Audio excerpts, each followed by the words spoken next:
played together a few times, but it's always very last minute, and you know, if we happen to be playing the same place. I'm playing solo. I'm writing a record. Like, it's my first record I've written on my own, so it's quite exciting. I'm enjoying the freedom. I'm enjoying changing the sound, but you know, it's like more about the voice rather than fighting with guitars, which is what I've always done hitherto. They were like troublemakers of the show. I think they got kicked out.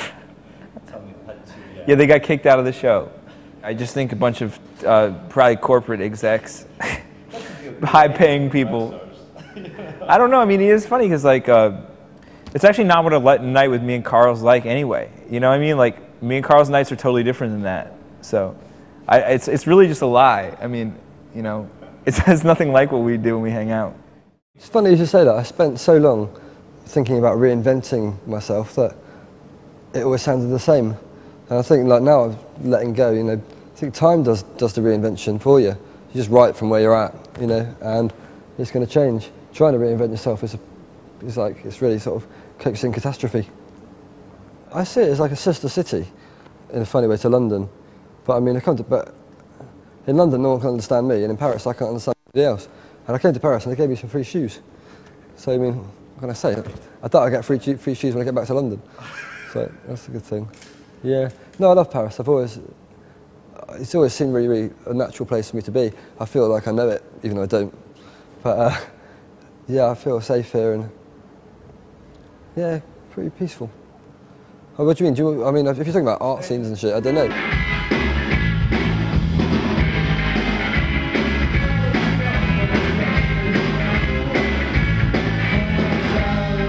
French are very good at keeping it the same.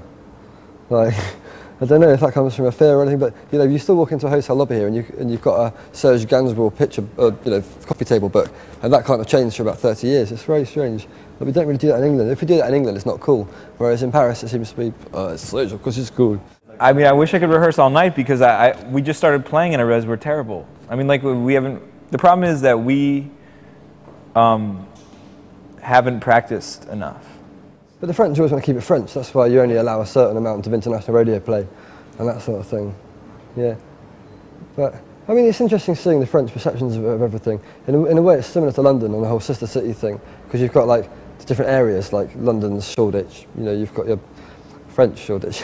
But you know what I mean? And, like, it's funny, like, the way people dress and everything, it's just slightly different. And there's a really weird take on sex, like, everywhere.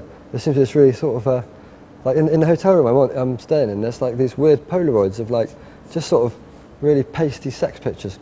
You wouldn't get that in London, not even in boutique hotels. But they really put you off sex. They're really minging.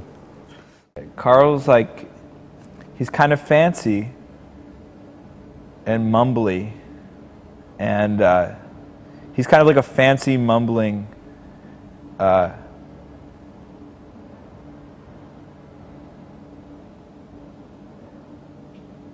like comedian and rocker actor because he's a great American accent. It's amazing. But the first time I heard him do his American accent, I was like, oh, I hate that guy. Wait, I was like, that's not what it sounds like. And then he was like, and then I realized that it was actually really true, and we just sound like a bunch of assholes.